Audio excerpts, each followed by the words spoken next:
Baik. Assalamualaikum warahmatullahi wabarakatuh.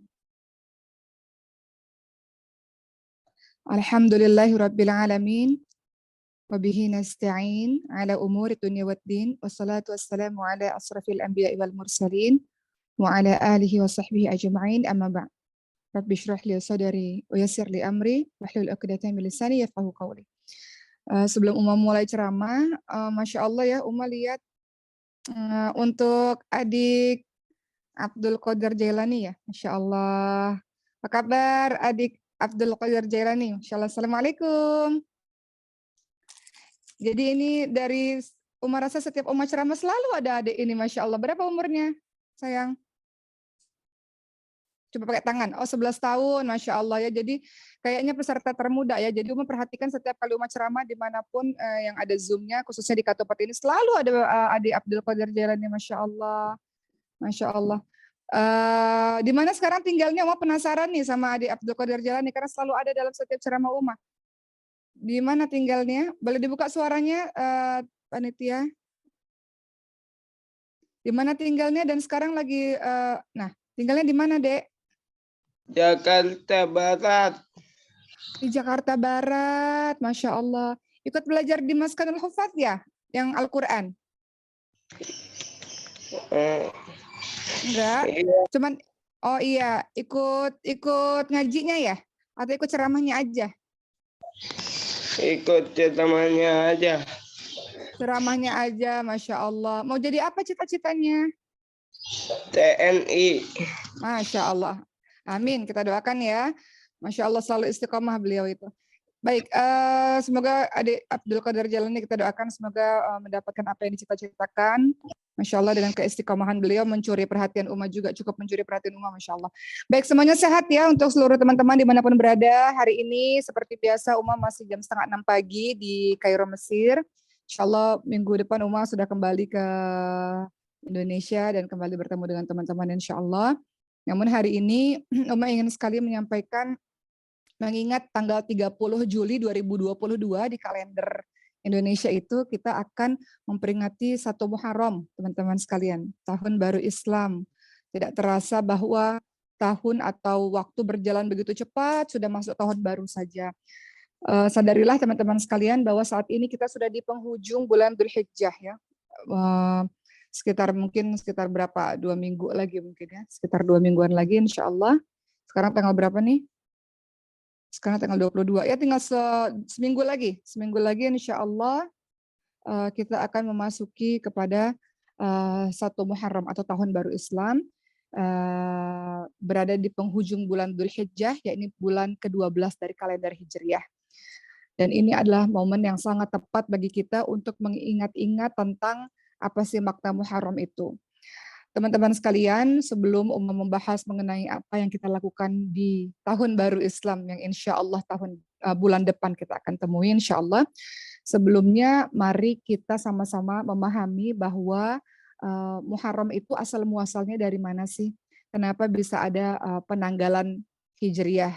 Kenapa bisa ada Muharram yang disebutkan sebagai bulan pertama dalam kalender Hijriah?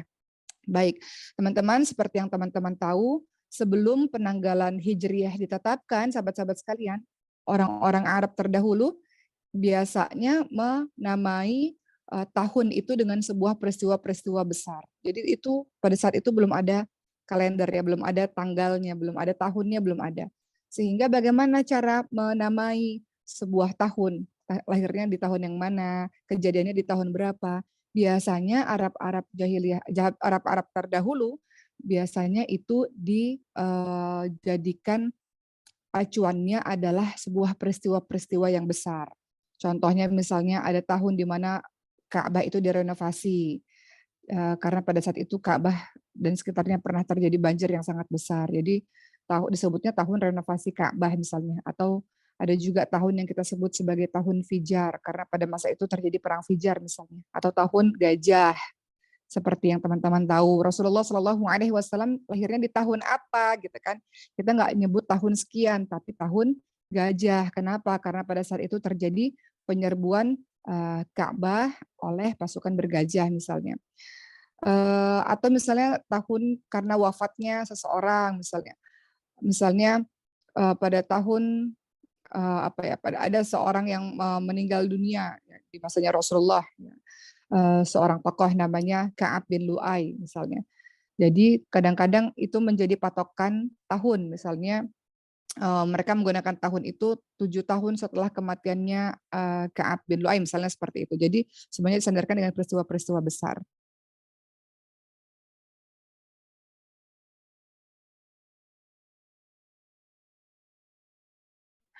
Berikutnya teman-teman sekalian, untuk acuan bulan tentu saja kita tahu bahwa, pada zaman itu menggunakan sistem bulan qamariyah ya, yakni penetapan awal bulan berdasarkan fase-fase bulan.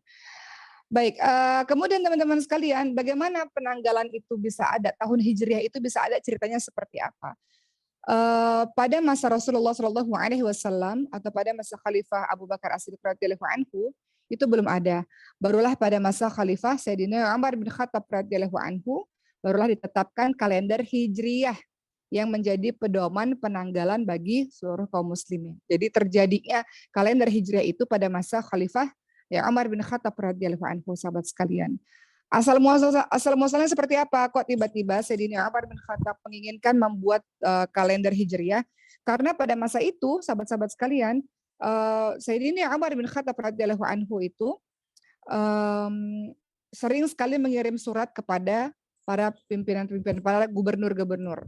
Salah satunya adalah Sayyidina Umar bin Khattab mengirimkan surat kepada gubernur Basrah kala itu. Siapa namanya? Namanya adalah Abu Musa al-Asy'ari radhiyallahu anhu. Jadi Sayyidina Umar bin Khattab mengirimkan surat kepada para gubernur-gubernur. Hanya saja salah satu gubernurnya yaitu Abu Musa ini, sahabat-sahabat sekalian, ketika menerima surat dari Sayyidina Umar bin Khattab radhiyallahu anhu, itu tidak ada tanggalnya.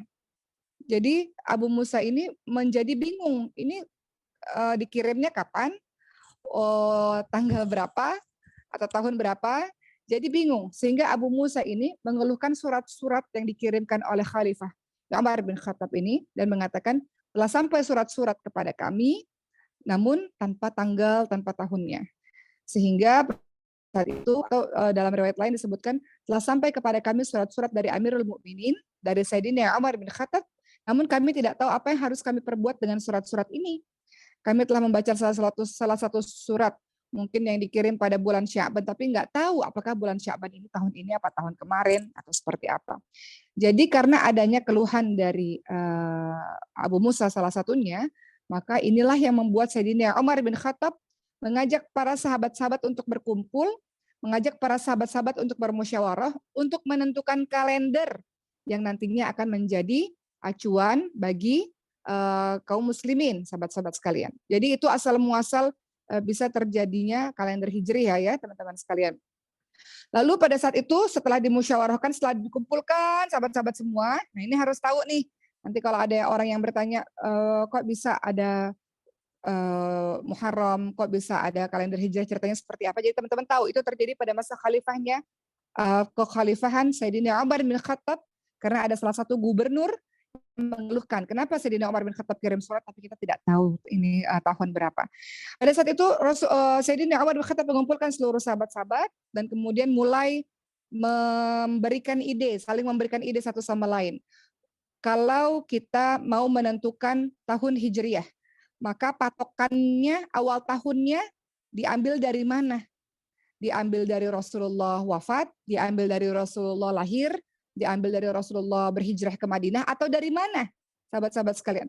Sehingga pada saat itu ada yang mengusulkan, ya, yaitu Sayyidina Ali bin Abi Thalib radhiyallahu anhu.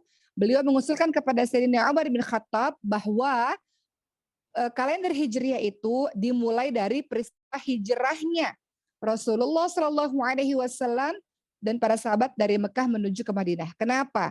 Karena kalau peristiwa hijrah berarti ini menjadi pemisah antara yang benar dan yang batil, pemisah antara yang keburukan menuju ke pada cahaya. Hijrah itu minat dhulumat ila nur, dari kegelapan menuju cahaya. Minal jahiliyah ilal hidayah, dari kebodohan menuju kepada hidayahnya Allah Subhanahu wa taala. Sehingga Sayyidina Umar bin Khattab radhiyallahu anhu menerima usulan dari Sayyidina Ali bin Abi Thalib radhiyallahu anhu tersebut. Sehingga peristiwa hijrah inilah yang menjadi awal bulan atau awal patokan tahun Hijriah, teman-teman sekalian. Teman-teman lihat dalam surah At-Taubah ayat ke-108. Allah Subhanahu wa taala berfirman, A'udzubillahi minasyaitonir rajim. Lamasjidun ussisa 'ala taqwa min awwali yaumin ahaqqun an taquma fih. Yang artinya sesungguhnya masjid yang didirikan atas dasar takwa, itu Masjid Kuba. Insyaallah kalau teman-teman nanti pergi umrah, teman-teman akan menuju ke Masjid Kuba, masjid yang pertama kali dibangun oleh Rasulullah Shallallahu Alaihi Wasallam dengan para sahabatnya. Amin, amin ya Rob, amin. Nanti sudah ada pembagian umroh lagi insya Allah. Doakan ya. Apa kata surah At-Taubah ayat 108, kata Allah Subhanahu Wa Taala, sesungguhnya masjid yang didirikan atas dasar takwa, yaitu Masjid Kuba, sejak hari pertama adalah lebih patut kamu sholat di dalamnya. Memaknai hari pertama maksudnya apa, teman-teman sekalian? Sejak hari pertama dalam ayat ini maknanya adalah sejak kedatangan Nabi Muhammad Shallallahu Alaihi Wasallam, sehingga momen tersebut dijadikan sebagai acuan awal tahun kalender Hijriah. Begitu sekilas tentang cerita kenapa terjadinya kalender Hijriah, bagaimana bisa terjadinya awal tahun ya untuk umat Islam. Baik. Yang dirahmati oleh Allah Subhanahu wa taala. Berikutnya setelah itu adalah setelah tahunnya sudah ditentukan, tahunnya berdasarkan hijrahnya Nabi, berikutnya adalah bulannya. Bulannya mau diawali dengan bulan apa? Sahabat-sahabat mengatakan bulannya diawali mungkin awal tahun itu bulan Ramadan. Ada yang mengatakan awal tahun bulan Muharram, awal tahun bulan ini, bulan itu.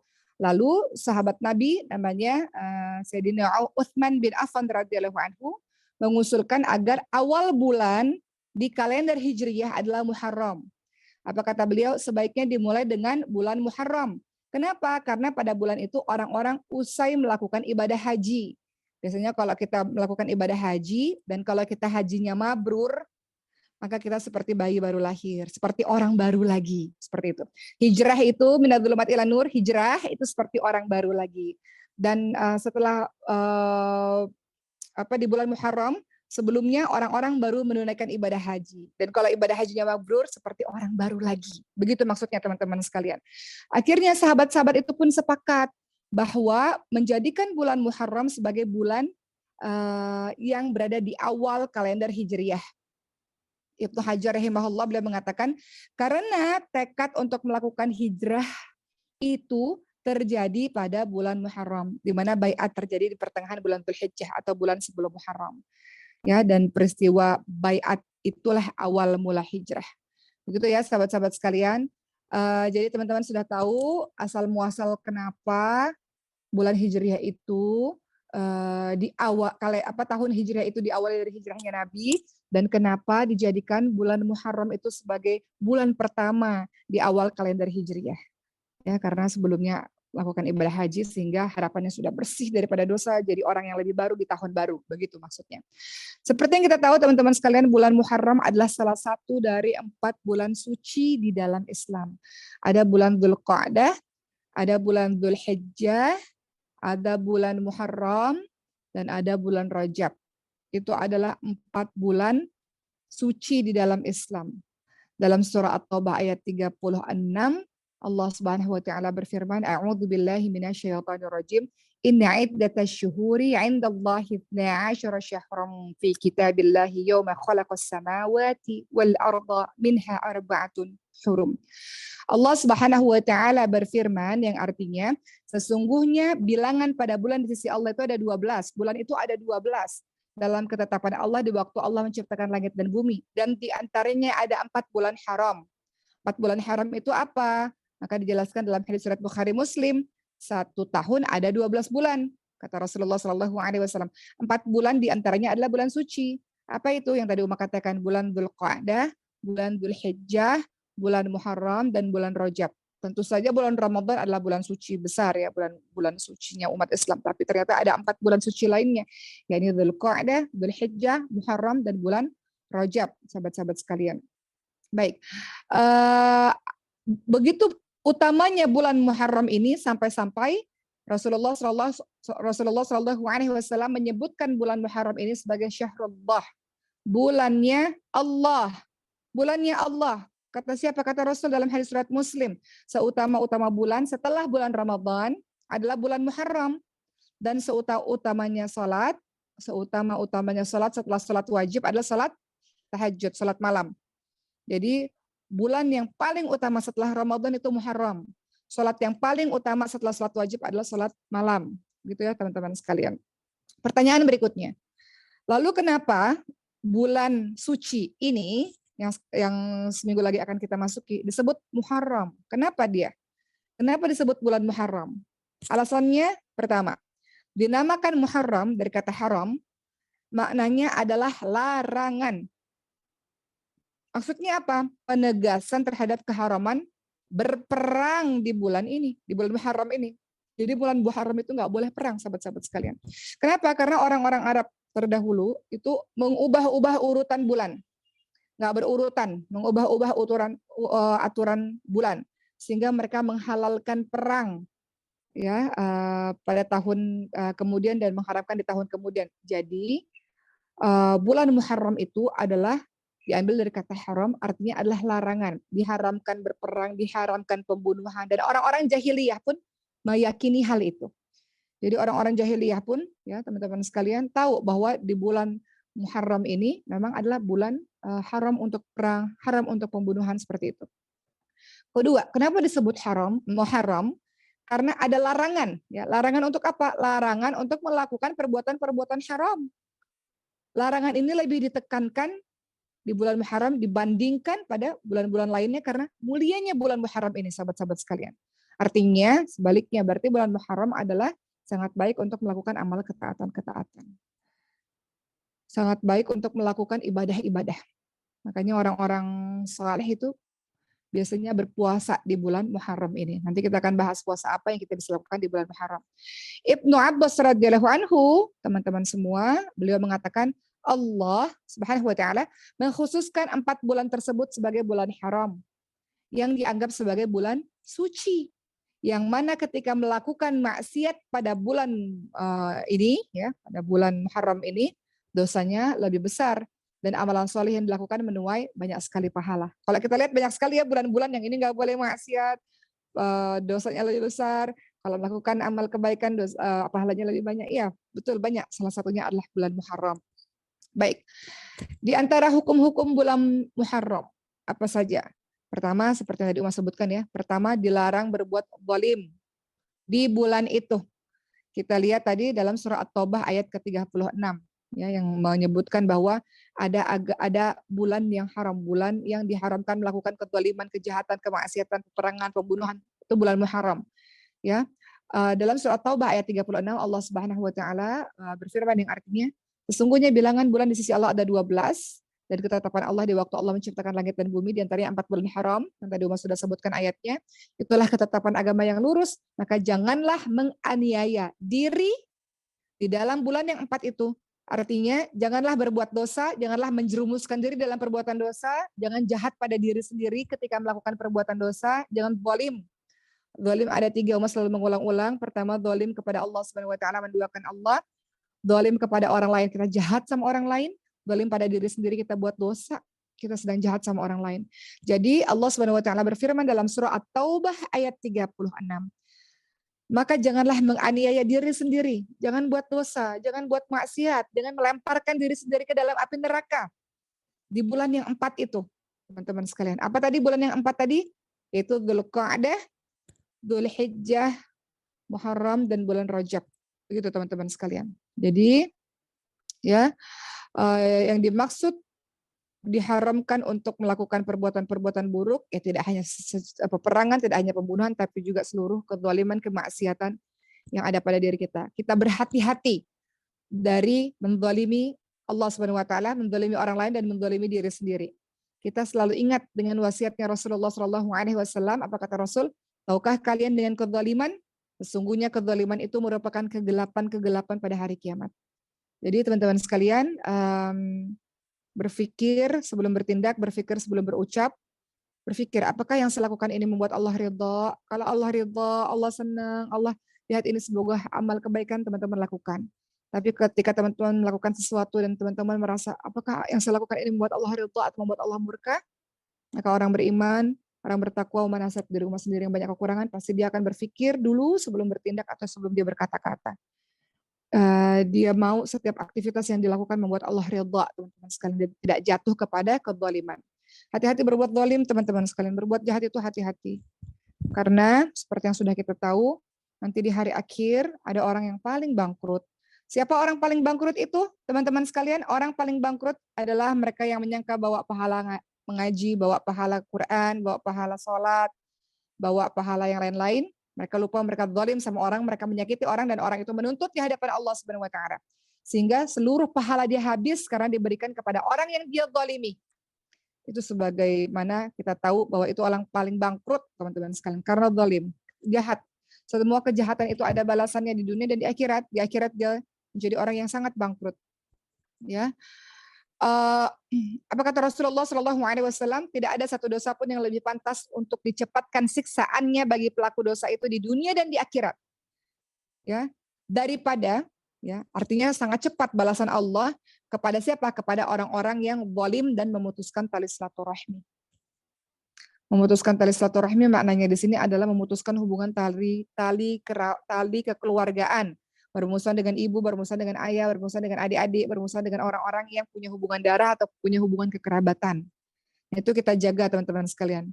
Kita saja sama teman-teman lain harus baik, apalagi sama keluarga kita sendiri yang dekat. Jadi kata Rasulullah, tidak ada satu dosa pun yang lebih pantas dicepatkan siksanya bagi pelaku dosa di dunia ataupun di akhirat daripada melewati kezaliman, batas kezaliman dan memutus tali silaturahim. Artinya Rasul ingin mengingatkan pada kita semua akan dicepatkan, disegerakan siksanya di dunia dan di akhirat bagi mereka yang zalim, yang jahat, dan bagi mereka yang memutus tali silaturahmi. Jadi untuk teman-teman di sini yang merasa terzalimi ya, atas perbuatan dosa seseorang, sebetulnya nggak perlu merasa sedih, justru bergembira. Karena kenapa? Karena doa-doa orang yang dizalimi itu dijabah oleh Allah Subhanahu Wa Taala. Allah Maha mendengar, Allah Maha mengetahui akan apa yang orang-orang lakukan, sebuah perbuatan buruk kepada teman-teman doa Allah kabulkan. Tapi kita nggak mau, jangan sampai ada orang yang mendoakan keburukan untuk kita, teman-teman sekalian, jangan sampai. Kemarin tanpa sengaja ya, Uma lihat di Instagram ada video lucu sekali yang tulisannya adalah para dosen. Jadi ada para mahasiswa-mahasiswa melakukan bimbingan untuk kuliah mereka dan dipersulit sekali dengan para dosen-dosennya, dengan guru-gurunya. Sehingga anak-anak murid ini mengatakan para dosen-dosen itu nggak sadar bahwa kami akan bersaksi di hadapan Allah betapa mereka itu zalim kepada mahasiswa-mahasiswanya gitu ya. Jahat kepada mahasiswa-mahasiswanya, itu lucu-lucuan gitu. Jadi kalau di sini ada yang guru ataupun calon-calon guru, kita mau bimbing adik-adik kita, anak-anak kita dengan sebaik mungkin. Jangan sampai kita dibenci oleh murid-murid kita akibat kita terlalu zalim mungkin ya. Baik, berikutnya teman-teman sekalian. Tadi kita membahas mengenai apa tadi? Di antara hukum-hukum bulan Muharram, pertama dilarang berbuat zalim di bulan itu. Kemudian yang kedua, sahabat-sahabat sekalian, disunnahkan untuk puasa khususnya pada tanggal 9 dan 10 Muharram. Jadi silakan puasa tanggal 9 dan 10 Muharram. Apa kata Rasulullah? Puasa yang paling utama adalah puasa Ramadan. Tapi setelah puasa Ramadan ada juga yang utama lainnya. Puasa yang paling utama setelah puasa Ramadan apa? Adalah puasa pada bulan Muharram. Tanggal berapa itu? Kalau tanggal 30 Juli adalah 1 Muharram, berarti tanggal 8 dan 9 Muharram, teman-teman lihat nanti ya. Di kalender itu 8 dan 9 Muharram, nanti teman-teman puasa. Puasa pada 9 Muharram, teman-teman sekalian, itu puasa yang disunahkan oleh Rasulullah SAW.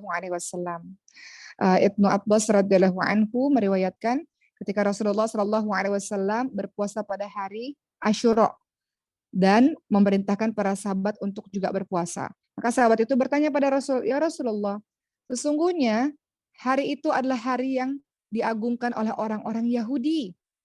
Orang-orang Yahudi itu puasa juga maksudnya di hari itu ya Rasul. Maka Rasul pun menjawab ya. Jadi orang-orang Yahudi itu teman-teman sekalian puasa juga pada tanggal 9 Muharram.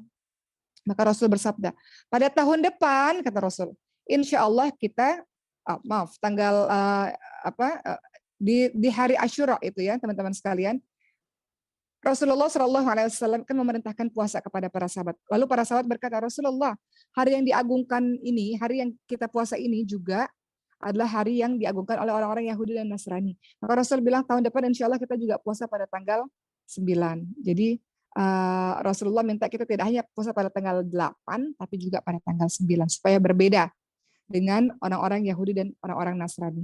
Apa kata Rasulullah dalam hadis yang lain? Seandainya aku mendapati tahun depan, maka aku akan puasa pada tanggal 9 supaya berbeda dengan orang Nasrani ataupun Yahudi. Namun Rasulullah meninggal sebelum tahun depan itu. Artinya teman-teman sekalian, Rasulullah menganjurkan ya supaya umatnya berpuasa pada berpuasa Asyura. Betul ya sahabat-sahabat. Maaf, bukan tanggal 8 dan tanggal 9, tanggal 9 dan tanggal 10 Muharram, masalah maaf ya. Disunahkan puasa mutlak pada tanggal 9 dan 10 Muharram, sahabat-sahabat sekalian. Tanggal 9 dan tanggal 10 Muharram. Ya, dalam hadis tadi disebutkan ya, seandainya aku mendapati tahun depan, maka aku akan puasa pada tanggal 9. Jadi Rasulullah juga minta supaya jangan tanggal 10 aja puasanya, nanti sama kayak orang Yahudi atau Nasrani. Tapi puasa juga pada tanggal 9. 9 dan 10 Muharram ya, sahabat-sahabat sekalian. Kemudian teman-teman sekalian, para sahabat bertanya apa sih keutamaan dari puasa pada tanggal 10 Muharram. Puasa 10 Muharram itu puasa Asyura ya sahabat-sahabat sekalian. 10 Muharram itu puasa Asyura. Tadi diralat ya, bukan tanggal 8 9 tapi tanggal 9 dan 10. Khususnya tanggal 10 Muharram itu adalah puasa Asyura. Dan para sahabat bertanya, teman-teman sekalian, puasa Asyura itu pada tanggal 10 Muharram, apa sih keutamaannya? Maka dalam hadis riwayat Muslim disebutkan, puasa Asyura itu menghapus kesalahan setahun yang lalu. Puasa Asyura dalam hadis riwayat Muslim memiliki keutamaan puasa Asyura menghapus kesalahan 1 tahun yang lalu. Rasulullah Shallallahu Alaihi Wasallam itu selalu melakukan puasa ya pada puasa Asyura pada tanggal 10 Muharram. Begitulah teman-teman sekalian, ada apa sih dengan hari Asyura itu? Hari Asyura itu hari-harinya Allah ya. Dan pada hari itu Allah Subhanahu wa taala menyelamatkan Nabi Musa alaihissalam dan kaumnya dari kejaran Firaun. Jadi pada tanggal 10 Muharram Rasulullah Shallallahu alaihi wasallam bersama dengan orang Islam, orang Yahudi, orang Nasrani pada masa itu sangat mengagungkan hari itu. Kenapa? Karena pada saat itu Nabi Musa alaihissalam dan kaumnya selamat dari kejaran Firaun. Hanya saja Rasulullah ingin berbeda. Hanya Rasulullah ingatkan tanggal 9 juga puasa seperti itu. Jadi puasa itu supaya apa? Puasa itu sebagai wujud syukur kepada Allah Subhanahu wa taala atas kejadian besar itu. Pada saat Nabi Musa dikejar oleh Firaun dan Nabi Musa diselamatkan oleh Allah, puasa itu menjadi rasa syukur kepada Allah Subhanahu wa taala. Dari Ibnu Abbas radhiyallahu anhu, sahabat-sahabat sekalian, Rasulullah sallallahu alaihi wasallam bersabda, dari Ibnu Abbas radhiyallahu anhu ya, beliau berkata, maaf ya. Apa kata Ibnu Abbas? Nabi Muhammad itu tiba di Madinah dan beliau melihat orang-orang Yahudi berpuasa di hari Asyura. Kemudian Rasulullah mengatakan, ada apa ini kok orang-orang Yahudi juga berpuasa di hari Asyura? Kemudian orang-orang Yahudi itu menjawab, ini adalah hari yang baik. Hari pada saat Allah Subhanahu wa taala menyelamatkan Bani Israel dan Nabi Musa alaihissalam dari musuh-musuh mereka dari Firaun dan bala tentaranya. Maka ketika mendengar hal itu Rasulullah SAW bersabda, saya lebih layak dengan Nabi Musa alaihissalam dibanding dengan kalian. Maka Rasulullah itu berpuasa pada hari Asyura dan memerintahkan para sahabat-sahabat untuk berpuasa Asyura juga pada tanggal 10 Muharram dalam hadis riwayat Bukhari. Ya, yang akhirnya ditambah menjadi tanggal 9 Muharram. Orang-orang atau kita mungkin banyak bertanya, kok Rasulullah SAW mengikuti orang Yahudi puasa, terus Rasulullah puasa? Tidak, sahabat-sahabat sekalian. Rasulullah SAW sudah puasa Asyura sejak zaman jahiliyah, sejak sebelum mendapatkan wahyu dari Allah Subhanahu wa taala melalui perantara malaikat Jibril. Jadi puasa Asyura itu sudah dilakukan dari zaman dulu sekali. Bahkan orang-orang Quraisy pun berpuasa pada hari itu, sahabat-sahabat sekalian. Ya. Jadi Rasulullah SAW berpuasa Asyura itu sebelum Rasulullah datang ke Madinah, sebelum bertemu dengan orang-orang Yahudi. Dan Rasulullah membenarkan kabar dari orang-orang Yahudi tersebut bahwa Nabi Musa alaihissalam pada saat itu, di hari itu, di tanggal itu ya, beliau itu diselamatkan. Di waktu itu diselamatkan oleh Allah Subhanahu wa taala dan sebagai wujud rasa syukurnya adalah dengan puasa. Jadi Nabi Rasulullah SAW melakukan puasa Asyura bukan karena mengikuti orang Yahudi ya teman-teman sekalian, Karena Rasulullah sudah berpuasa sebelum Rasulullah pergi ke Madinah, begitu. Baik, sahabat-sahabat sekalian yang dirahmati oleh Allah Subhanahu wa taala, ya. Rasulullah Shallallahu Alaihi Wasallam tidak menyamai orang-orang Yahudi dalam mengagungkan hari Asyura dengan cara mereka, yaitu puasa pada tanggal 10 Muharram. Rasulullah berbeda, yaitu dengan niat melakukan puasa 1 hari sebelum puasa Asyura, yaitu tanggal 9 Muharram. Jadi teman-teman puasanya pada tanggal 9 sampai 10 Muharram. Baik, berikutnya Umi ingin menyampaikan, setelah kita tahu bahwa sejarah Muharram itu seperti apa saja yang boleh kita lakukan di bulan Muharram yang disunnahkan, yaitu puasa pada tanggal 9 dan tanggal 10 Muharram. Tidak boleh melakukan berbagai macam kemaksiatan, karena ini adalah bulan haram, larangan melakukan kezaliman, larangan melakukan kejahatan, larangan melakukan pembunuhan, bahkan peperangan.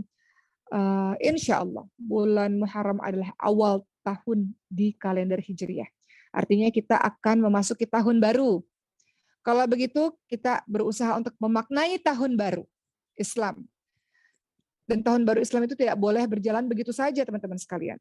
Maka akan membahas makna tahun baru. Makna tahun baru ini apa? Minggu depan itu sudah masuk tahun baru Islam, teman-teman sekalian.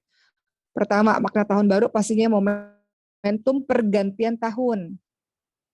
Makna tahun baru, pertama, momentum pergantian tahun. Bahwa 1 Muharram bagi umat Islam, ia adalah bulan yang pertama di kalender Hijriah sebagai momentum adanya pergantian tahun. Ya, artinya pergantian tahun Hijriah dari tahun sebelumnya ke tahun yang baru. Jadi makna tahun baru adalah momentum pergantian tahun. Yang kedua, makna tahun baru adalah kita memperingati Rasulullah Shallallahu Alaihi Wasallam itu berhijrah dari Mekah menuju ke Madinah. Ini menjadi peristiwa yang sangat penting karena lahirnya Islam sebagai agama yang berjaya. Islam mulai mengalami perkembangan yang pesat. Islam mulai semakin luas dari Madinah, kemudian dari Yathrib Madinah, kemudian menuju kepada daerah-daerah berikutnya. Rasulullah Shallallahu Alaihi Wasallam, teman-teman sekalian, melakukan hijrah bukan tanpa alasan apapun. Beliau mendapatkan wahyu dan kemudian melihat masyarakat Arab yang punya kebiasaan yang buruk, perbudakan terjadi di mana-mana, kemudian wanita tidak ada harganya, dan terjadilah momentum hijrah, sahabat-sahabat sekalian. Ya, dengan hijrah tersebut, mulailah terbentuk negara Islam. Islam mulai mengalami peningkatan dalam menunjukkan dirinya. Ada negara Islam, Daulah Islamiyah, menjunjung tinggi toleransi. Pada saat itu di kota Madinah itu dibuat piagam Madinah. Ada Yahudi, Nasrani, Islam, semuanya bisa bergabung dalam satu kota dengan hidup secara nyaman, damai, dengan toleransi yang sangat luar biasa.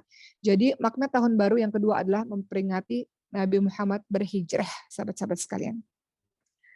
Yang ketiga, makna tahun baru adalah semangat perjuangan tanpa putus asa. Semangat berjuang tanpa rasa putus asa. Kita ini harus jadi orang-orang yang penuh dengan optimisme, sebagaimana Rasulullah dengan para sahabat optimis ketika meninggalkan tanah air, meninggalkan mungkin para sahabat-sahabat, keluarga-keluarga yang dicintai yang tidak mau ikut hijrah. Optimis, insya Allah tanpa putus asa. Semangat hijrah menuju dari yang buruk menuju kepada yang baik, dari yang buruk menuju kepada yang baik. Rasulullah SAW berhijrah itu kan tidak mudah ya, sahabat-sahabat sekalian. Rasulullah SAW bersama dengan para sahabat-sahabatnya berhijrah, ada rasa takut, ada rasa sedih, ya ketika meninggalkan tanah air, ketika meninggalkan kaum kerabat, meninggalkan rumah, itu ada rasa sedih, sahabat-sahabat sekalian. Namun ada rasa optimis bahwa insya Allah nggak apa-apa meninggalkan semua yang buruk ini menuju kepada jalan yang lebih baik. Ini juga kita ikuti, sahabat-sahabat sekalian. Dalam kehidupan ini kita berhijrah terus. Bukan berarti teman-teman sudah di Masjidil Haram sudah menghafalkan Quran berhenti, tidak. Terus berhijrah dari yang hari ini buruk menjadi baik, yang sudah baik menjadi lebih baik, yang lebih baik menjadi semakin baik, seperti itu. Dalam kehidupan kita terus berhijrah sampai akhir hayat. Karena kita ini nggak boleh stuck. Diri kita ini nggak boleh gitu-gitu aja, nggak boleh. Kita harus terus berubah menjadi lebih baik, berubah menjadi lebih baik. Sebagaimana momentum hijrahnya Rasulullah Shallallahu Alaihi Wasallam, minal dzulumat ila nur, minal jahiliyah ilal hidayah, dari kebodohan menuju kepada hidayah Allah Subhanahu Wa Taala. Dalam peristiwa hijrah itu ada pengorbanan, ada kesedihan, ada perjuangan, tapi nggak boleh putus asa, ada optimisme di situ. Teman-teman yang mau berjuang untuk jadi orang lebih baik, berjuang mendapatkan ilmu lebih baik, mendapatkan pergaulan lebih baik, mendapatkan kehidupan lebih baik, itu adalah makna dari tahun baru. Momentumnya tahun baru, ada semangat perjuangan untuk menjadi diri yang lebih baik, sahabat-sahabat sekalian. Yang keempat, makna tahun baru. Apa teman-teman sekalian? Momen untuk muhasabah, untuk introspeksi diri. Teman-teman selama 1 tahun belakangan itu ngapain aja? Teman-teman selama 1 tahun yang kemarin itu udah mencapai apa saja? Beruntung bagi teman-teman yang sudah jauh lebih baik, alhamdulillah. Kalau begitu tahun depan buat resolusi, buat rencana, maunya ngapain? Tahun depan itu maunya ngapain? Mau mencapai apa? Kalau ini teman-teman sudah mulai wisuda 30 juz kan.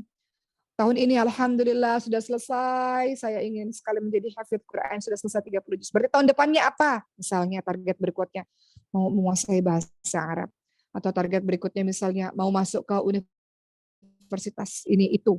Atau tahun berikutnya mau menguasai ilmu ini itu. Seperti itu. Begitu teman-teman sekalian ya. Jadi introspeksi 1 tahun kemarin kita udah ngapain aja ya. Pencapaian kita apa aja ya. Dan tahun berikutnya, untuk tahun depan, buat resolusi. Teman-teman buat resolusi, teman-teman buat target, buat mimpi, apa yang mau teman-teman capai di tahun berikutnya. Kalau kita punya target, kita semangat dalam menggapai mimpi-mimpi kita itu, teman-teman sekalian. Ya, tentunya resolusi-resolusi yang teman-teman buat, misalnya, mungkin mau lancar, mau tasmi, mau membaca Al-Quran, bil ghaib tanpa lihat Quran, sekali duduk, maunya 20 juz, atau maunya 30 juz. Bisa bahasa Arab lancar misalnya. Kalau Uma mau bocorin ke teman-teman semua, resolusi Uma tahun lalu selama corona, resolusi Uma itu mendapat sanad qiraat Hasan Asim dan Syu'bah misalnya. Tahun ini, resolusi tahun baru ini, rencana Uma pengen banget, ya Allah pengen sekali ya Allah bisa berbahasa Arab secara lancar misalnya begitu. Kalau kita buat resolusi, buat mimpi teman-teman sekalian, itu harus ada, selain doa, ada ketekunan, tekun, fokus dalam menggapai mimpi kita itu. Jadi semua dari kita mimpinya beda-beda. Semua dari kita tujuannya beda-beda, tapi fokus. Setiap harinya itu adalah langkah menuju kepada pergerakan. Kadang-kadang kita malas, iya, tapi nggak boleh berhenti. Kita ini sedang menanjak. Uma selalu menganalogikan dengan perjuangan kita ini, apapun mimpi kita itu, kan kita sedang menanjak mencapai mimpi kita kan teman-teman sekalian. Menanjak, mimpi kita itu semakin dekat tuh. Nggak boleh berhenti. Kalau kadang-kadang kita jenuh, kadang-kadang kita bosan, kadang-kadang kita capek, jangan berhenti. Kalau berhenti, teman-teman akan kayak mobil naik kan, mendaki. Kalau dia berhenti, dia mundur. Jadi jangan berhenti, tetap lakukan pergerakan walaupun sedikit. Sedikit demi sedikit, sedikit demi sedikit, sampai kita bisa mencapai impian kita. Begitu sahabat-sahabat sekalian. Jadi nggak boleh berhenti.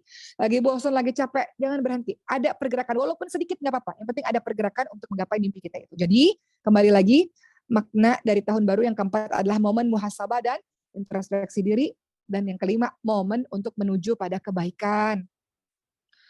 Menuju kepada diri yang lebih baik, diri yang lebih baru, diri yang lebih berilmu, diri yang lebih berakhlak baik misalnya. Dan kebaikan itu harapannya bukan untuk diri sendiri saja. Momen menuju kebaikan apa? Kebaikannya apa? Memiliki kebermanfaatan kepada umat, memiliki kebermanfaatan kepada sekitar. Jadi hidup ini balance, seimbang. Tidak hanya untuk diri sendiri baiknya, tapi juga kebaikan untuk sekitar. Khairunas anfa'uhum linnas. Baik-baik orang-orang yang bermanfaat untuk orang lain. Jadi cari target dakwahnya. Cari siapa yang mau kita ajak atau kita berikan perbuatan baik kita. Dengan harta, dengan ilmu, dengan tenaga. Silahkan teman-teman sekalian. Ya, kita menggunakan spirit untuk menjadi khairunas anfa'uhum linnas di tahun baru. Biasanya Uma, kalau Uma boleh cerita masa SMA Uma itu, sama guru ngaji Uma tuh Uma selalu disampaikan begini. Kamu ada kebaikan untuk dirimu sendiri, yaitu menuntut ilmu, mau ngafalin ini, ngafalin itu, ibadah ini, ibadah itu. Tapi ada berikutnya adalah target untuk berbuat baik pada orang. Maunya ngapain? Misalnya ada teman yang mengatakan setiap Jumat saya mau sedekah nasi misalnya, atau setiap Senin Kamis saya mau mempersiapkan buka puasa untuk orang. Jadi dipikirkan apa kontribusi kita yang rutin yang mau kita lakukan kepada orang lain sebagai wujud dari khairunas anfa'uhum linnas. Begitu ya teman-teman sekalian. Teman-teman lihat dalam surah Al-Baqarah 218. Al-Baqarah 218 Allah Subhanahu wa taala berfirman, A'udzu billahi minasyaitonir rajim. Innal ladzina amanu wal ladzina hajaru wa jahadu fi sabilillah ulaika yarjuna rahmatallah wallahu ghafurur rahim. Sesungguhnya orang-orang yang beriman dan orang-orang yang berhijrah, orang-orang yang berjihad di jalan Allah, yang bersungguh-sungguh di jalan Allah, mereka itu mengharapkan rahmat dari Allah Subhanahu wa taala. Mereka mengharapkan kasih sayang dari Allah Subhanahu wa taala. Allah Maha Pengampun lagi Allah Maha Penyayang. Dari orang-orang yang beriman, orang-orang yang berhijrah menjadi lebih baik, maka akan mendapatkan kasih sayang dan rahmat dari Allah Subhanahu wa taala. Begitulah teman-teman sekalian, Sehingga akhir dari perjumpaan pada kali ini, semua tak terasa ya Rob, waktu berjalan begitu cepat ya Allah. Siapa sangka teman-teman kemarin baru masuk masukan hafaz, tiba-tiba nanti bulan September sudah mau ujian untuk sebagian teman-teman. Atau teman-teman nanti Desember ujian. Terlalu cepat ya Allah, waktu ini berjalan begitu cepat. Siang, malam, ya begitu cepat. Dan itu semua menghantarkan kita pada perjalanan kita menuju kepada Allah. Setiap hari kita hidup ini adalah waktu lebih dekat untuk bertemu dengan Allah. Setiap hari nih bangun pagi, ya Allah, alhamdulillahilladzi ahyana ba'da ma amatana wa ilaihi nusyur. Ya Allah, alhamdulillah sudah dihidupkan dari kematian ya Rob. Dan teman-teman, tanpa teman-teman sadari, semakin hari semakin dekat perjumpaan kita dengan Allah Subhanahu wa taala. Artinya, berbahagialah bagi orang-orang yang dapat mengisi waktunya dengan sesuatu yang bisa mendekatkan dirinya kepada Allah Subhanahu wa taala. Berbahagialah bagi orang-orang yang menyibukkan dirinya setiap harinya dengan ketaatan. Berbahagialah bagi orang-orang yang menyibukkan dirinya dengan Quran, menghindari dirinya dengan maksiat, karena dia tahu setiap hari yang berjalan dengan cepat adalah waktu yang semakin dekat berjumpa dengan Allah Subhanahu wa taala. Nggak ada waktu, teman-teman. Kita nggak punya waktu, ya Rob. Nggak punya waktu kita jahat sama orang. Nggak punya waktu kita bertengkar berlarut-larut menjahati orang dengan kalimat-kalimat kita, dengan perbuatan-perbuatan kita, dengan kecurangan-kecurangan kita. Nggak ada waktu lagi. Waktunya terlalu, ya Rob, terlalu sedikit untuk bertemu dengan Allah. Jadi berbahagialah bagi orang yang menyibukkan waktunya dengan amal saleh. Berbahagialah orang yang menyibukkan waktunya dengan kebermanfaatan kepada umat, sahabat sekalian. Ya, dalam surah An-Nur ayat ke-44 Allah Subhanahu wa taala ingatkan, Allah mempergantikan siang dan malam. Sesungguhnya pada yang demikian itu terdapat pelajaran yang besar bagi orang-orang yang memiliki penglihatan. Artinya Allah menggantikan siang malam begitu cepat, teman-teman sekalian. Sekarang sudah siang lagi, nanti malam lagi, siang lagi, malam lagi, cepat banget ya Allah. Dan terdapat pelajaran bagi orang-orang yang memiliki penglihatan, bagi orang-orang yang sungguh-sungguh menyadari hal itu dan mengisi hari-harinya dengan kesibukan yang sangat baik, kesibukan amal-amal saleh. Ya, jadi sahabat-sahabat sekalian, dalam menyambut tahun baru insya Allah di minggu depan, pertanyaannya apa yang sudah kamu tinggalkan buat tahun baru ini? Apa hal-hal baru, kegiatan-kegiatan baru, resolusi-resolusi baru, mimpi-mimpi baru yang akan kita lakukan? Maka orang-orang berakal, hanya orang-orang berakal yang akan terus mengintrospeksi dirinya, dan orang-orang yang berakal lah yang akan berpikir tahun depan dia mau buat apa, tahun depan dia akan menggapai apa, tahun depan dia akan mencapai apa. Harus ada sesuatu yang baru yang teman-teman lakukan. Dan itu disebut sebagai resolusi ya teman-teman sekalian. Jadi tahun baru Hijriyah bukan hanya dengan memperingatinya dengan begitu meriah, begitu begini, tapi sebenarnya adalah dengan bertambahnya waktu, semakin dekat pula kita dengan kematian, dan kita tahu bahwa hidup ini hanya sesaat, semakin bertambahnya waktu, semakin dekat perjumpaan dengan Allah Subhanahu wa taala. Rasulullah SAW ingatkan, tidaklah mencintai dunia, kata Rasulullah, aku tidaklah mencintai dunia dan aku tidak pula mengharap-harap darinya. Dan aku pun tidak tinggal di dunia, melainkan sebagai pengendara yang berteduh di bawah pohon dan beristirahat lalu meninggalkannya. Kehidupan kita ini cuman seperti musafir, seperti seorang yang lagi istirahat di sebuah pohon. Udah, habis itu kita lanjutin lagi perjalanannya. Dan Hasan Al-Basri mengatakan apa? Wahai manusia, sesungguhnya kalian hanya memiliki beberapa hari saja. Tatkala satu hari hilang, akan hilang pula sebagian dari dirimu. Jadi teman-teman sekalian, silahkan di tahun baru Islam minggu depan insya Allah, menjadi diri yang lebih baru, menjadi diri yang lebih hebat, menjadi diri yang lebih bersemangat, kejar semua target-target mimpi, kejar semua ilmu-ilmu yang belum teman-teman punya, kejar teman-teman sekalian. Insya Allah mudah-mudahan tahun baru menjadi orang yang lebih baru, sebagaimana tahun baru Hijriah itu diambil dari momen peristiwa hijrahnya Nabi, dan bulan Muharram itu momen di mana orang-orang setelah selesai melakukan ibadah haji yang bersih daripada dosa, menjadi orang-orang yang baru. Seperti itu teman-teman sekalian, semangat selalu ya. Dan pada hari ini Uma mau, katanya ada jaringan yang macet ya. Mudah-mudahan bisa didengar dengan baik ya teman-teman sekalian. Ya, mungkin begitu ya teman-teman semua, semangat selalu. Teman-teman diberikan nikmat oleh Allah, sebagian orang diberikan nikmat oleh Allah Subhanahu wa taala untuk terus menuntut ilmu, terus belajar. Masya Allah, sahabat-sahabat sekalian. Teman-teman harus belajar terus. Uma lihat di Mesir ini, Uma kadang-kadang menangis juga ya, terharu juga ya ketika Uma Allah izinkan di Mesir. Masya Allah, Masya Allah. Orang-orang dari anak kecil sampai tua-tua yang mereka belajar, mereka menuntut ilmu, Masya Allah. Setiap malam berasanya Ramadan aja gitu, karena dari setiap masjid itu terdengar ayat-ayat suci Al-Quran. Uma pergi kemana-mana, bahkan tukang bersih-bersihnya juga sambil bersih-bersih itu murojaah Al-Quran. Orang-orang jaga toko. Jadi penghafal Quran itu adalah supir angkot gitu ya, atau supir bajai, orang yang bersih-bersih itu penghafal Quran semuanya. Penghafal Quran itu dokter, penghafal Quran, semua profesi itu ya. Mereka juga penghafal Quran. Jadi penghafal Quran itu profesinya macam-macam. Seperti itu di sini, Masya Allah. Dan mereka semua adalah orang-orang yang senantiasa menuntut ilmu. Semangat semua teman-teman sekalian. Salam sayang dari Uma. Semoga teman-teman semua yang berkeinginan untuk menuntut ilmu ke negeri yang jauh, ke Mesir kah, ke Tarim kah, ke Yaman ya, ke Mekah, Madinah, atau kemanapun, itu mudah-mudahan Allah jabah doanya. Yang penting sekarang fokus dulu untuk belajar yang di depan mata. Setelah itu insya Allah mudah-mudahan kalau teman-teman punya resolusi pengen belajar di sana, mudah-mudahan Allah jabah. Entah bagaimana caranya, Allah membantu orang-orang yang sungguh-sungguh dengan usahanya menjadi wajah, dan insya Allah yang sungguh-sungguh akan berhasil. Mungkin sekian daripada Uma. Terima kasih. Mohon maaf lahir batin. Uma kembalikan kepada moderator. Assalamualaikum warahmatullahi wabarakatuh.